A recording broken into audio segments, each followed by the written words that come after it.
Hello, I'm Transformers fan G138, and you're watching my video review of Classics Megatron.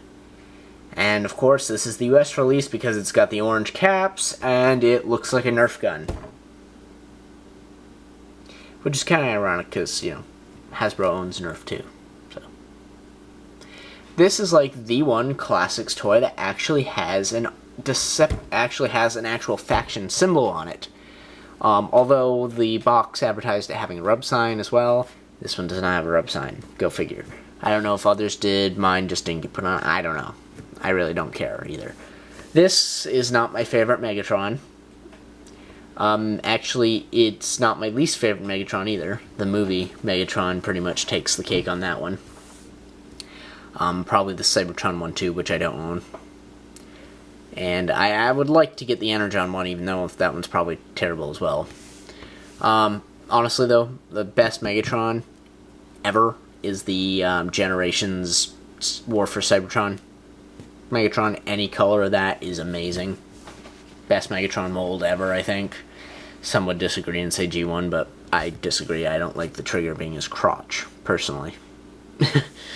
So, this is cool. It's a gun. Pull the trigger, it clicks.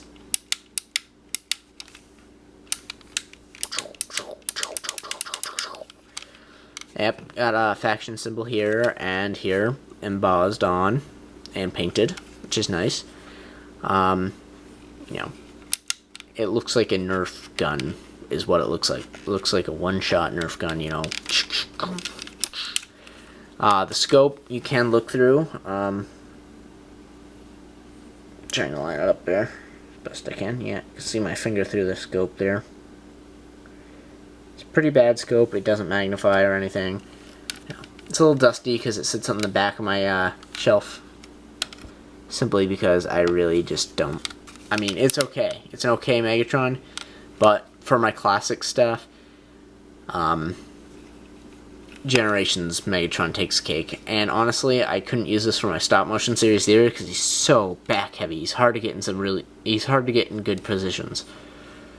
So, yeah. So I went out and actually got the Revenge of the Fallen Megatron, which I don't think I like design-wise better, but I think he's functionality-wise a little bit better. He does have some heavy backpack issues as well, but you know. Gun, clicks, that's pretty much everything.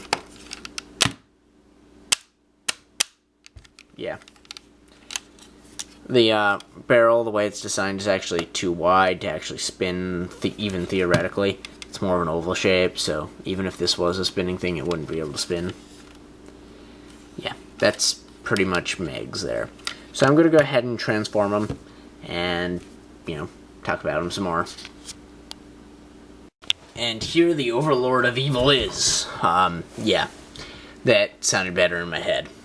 Anyway, so this is Classics Megatron in robot mode, and I forgot to flip these up, which I always do. There's the clips that clip everything together in, you know, whatever, gun mode.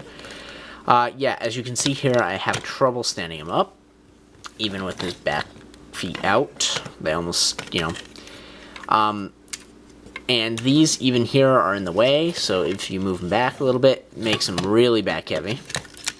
So he's got these wings, enormous wings, which are, you know, whatever. Some people have just taken the pins and taken them out and just plug them on when they want. Honestly, I'm not willing to do that. I just stick them in the back of the shelf like this, as small as he can get, so I can still see him because he's still kind of cool. But he doesn't really fit in with my classic stuff too well. Especially with the bright colors and being a Decepticon. Just, to me, does not fit in really well. So he does have some decent motion if he wasn't so back heavy.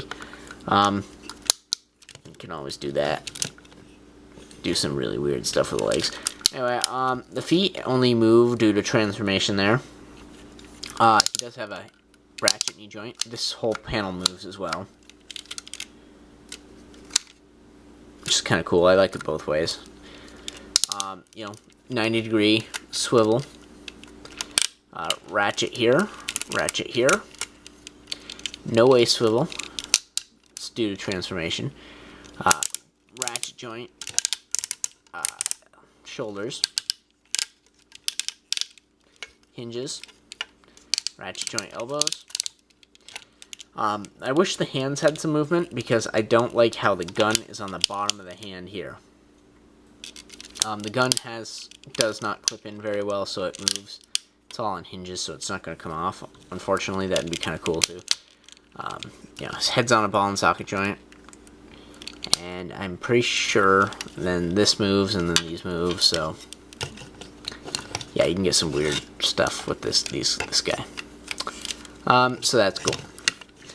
But my biggest disappointment with this figure, besides being back heavy, is the fact that his hand can't go straight up and have this next to it. Even if there's just a way to turn that hand, I'd be happy. But I like his gun here and not here. Just that little tiny annoyance thing bothers me, and it shouldn't, but it does. That one little insignificant detail bugs me of the whole thing. I could deal with the whole back heaviness if that gun could go here, but I have to deal with what Hasbro gave me, which is this. It's not bad. It's a nice counterpart to Classics Prime, but if you're planning on getting this guy and you don't have Generations Megatron, get Generations Megatron. Even though he's not in scale necessarily with Classics Prime, it's still a much, much, much better figure. Yep, that's pretty much my review. I am exhausted right now. Wow. Well, yep, if you do want to get this guy, just to have the mold, I'd recommend getting the Japanese version, which is like chrome and silver, and it looks more like his Generation 1 self instead of all this purple and green. Actually, this guy reminds me a little more of Bonzitron than it does Megatron. But, you know, hey. Okay, well, I'm out. If you have any questions, please post a comment down below.